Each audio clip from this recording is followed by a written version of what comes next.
कलयुग का कटु सत्य जो आप नहीं जानते हैं। आप ऐसा ही कहानी सुनना चाहते हैं तो हमारे चैनल को सब्सक्राइब करें, बेल आइकॉन प्रेस करना ना भूलें।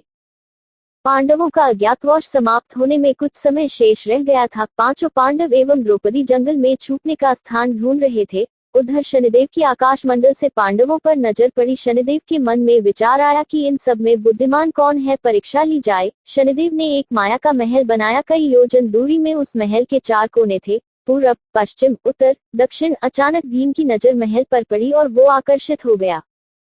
भीम युधिष्ठिर से बोला, भैया मुझे महल देखना है। भाई ने कहा जाओ। भीम महल के द्वार पर पहुंचा। वहां शनिदेव दरबान के रूप में खड़े थे। भीम बोला, मुझे महल देखना है। शनिदेव ने कहा, महल की कुछ शर्त है। एक शर्त, महल में 4 कोने हैं, आप एक ही कोना देख सकते हैं। 2 शर्त, महल में जो देखोगे उसकी सार सहित व्याख्या करोगे। 3 शर्त, अगर व्याख्या नहीं कर सके तो कैद कर लिए जाओगे। भीम ने कहा, मैं स्वीकार करता हूँ, ऐसा ही होगा। और वह महल के पूर्व छोर की ओर गया। वहां जाकर उसने अद्भुत पशु पक्षी और फूलों एवं फलों से लदे वृक्षों का नजारा देखा। आगे जाकर देखता है कि 3 कुएं हैं, अगल बगल में छोटे कुएं और बीच में एक बड़ा कुआं। बीच वाला बड़े कुएं में पानी का उफान आता है और दोनों छोटे खाली कुओं को पानी से भर देता है। फिर कुछ देर बाद दोनों छोटे कुओं में उफान आता है तो खाली पड़े बड़े कुएं का पानी आधा रह जाता है। इस क्रिया को भीम कई बार देखता है पर समझ नहीं पाता और लौटकर दरबान के पास आता है। दरबान, क्या देखा आपने? भीम, महाशय मैंने पेड़ पौधे पशु पक्षी देखा, वो मैंने पहले कभी नहीं देखा था, जो अजीब थे। एक बात समझ में नहीं आई, छोटे कुएं पानी से भर जाते हैं, बड़ा क्यों नहीं भर पाता, ये समझ में नहीं आया। दरबान बोला, आप शर्त के अनुसार बंदी हो गए हैं और बंदी घर में बैठा दिया। अर्जुन आया, बोला मुझे महल देखना है। दरबान ने शर्त बता दी और अर्जुन पश्चिम वाले छोर की तरफ चला गया। आगे जाकर अर्जुन क्या देखता है, एक खेत में 2 फसल उग रही थी, एक तरफ बाजरे की फसल, दूसरी तरफ मक्का की फसल। बाजरे के पौधे से मक्का निकल रही तथा मक्का के पौधे से बाजरी निकल रही। अजीब लगा, कुछ समझ नहीं आया, वापस द्वार पर आ गया। दरबान ने पूछा, क्या देखा? अर्जुन बोला, महाशय सब कुछ देखा पर बाजरा और मक्का की बात समझ में नहीं आई। शनिदेव ने कहा, शर्त के अनुसार आप बंदी हैं। नकुल आया, बोला मुझे महल देखना है। फिर वह उत्तर दिशा की ओर गया। वहां उसने देखा कि बहुत सारी सफेद गायें जब उनको भूख लगती है तो अपनी छोटी बच्चियों का दूध पीती है। उसे कुछ समझ नहीं आया, द्वार पर आया। शनिदेव ने पूछा, क्या देखा?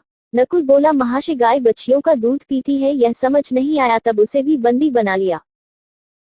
सहदेव आया, बोला मुझे महल देखना है और वह दक्षिण दिशा की ओर गया। अंतिम कोना देखने के लिए क्या देखता है, वहां पर एक सोने की बड़ी शिला एक चांदी के सिक्के पर टिकी हुई, डगमग डोले पर गिरे नहीं, छूने पर भी वैसे ही रहती है। समझ नहीं आया, वह वापस द्वार पर आ गया और बोला, सोने की शिला की बात समझ में नहीं आई, तब वह भी बंदी हो गया। चारों भाई बहुत देर से नहीं आए, तब युधिष्ठिर को चिंता हुई, वह भी द्रौपदी सहित महल में गए। भाइयों के लिए पूछा, तब दरबान ने बताया वो शर्त अनुसार बंदी है। युधिष्ठिर बोला, भीम तुमने क्या देखा? भीम ने कुएं के बारे में बताया। तब युधिष्ठिर ने कहा, यह कलयुग में होने वाला है। एक बाप 2 बेटों का पेट तो भर देगा परंतु 2 बेटे मिलकर एक बाप का पेट नहीं भर पाएंगे। भीम को छोड़ दिया। अर्जुन से पूछा, तुमने क्या देखा?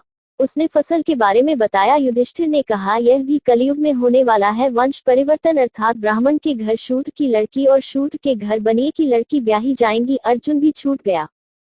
नकुल से पूछा, तुमने क्या देखा? तब उसने गाय का वृतांत बताया। तब युधिष्ठिर ने कहा, कलयुग में माताएं अपनी बेटियों के घर में पलेगी, बेटी का दाना खाएंगी और बेटे सेवा नहीं करेंगे। तब नकुल भी छूट गया। सहदेव से पूछा, तुमने क्या देखा? उसने सोने की शिला का वृतांत बताया। तब युधिष्ठिर बोले, कलयुग में पाप धर्म को दबाता रहेगा परंतु धर्म फिर भी जिंदा रहेगा, खत्म नहीं होगा। आज के कलयुग में यह सारी बातें सच साबित हो रही है।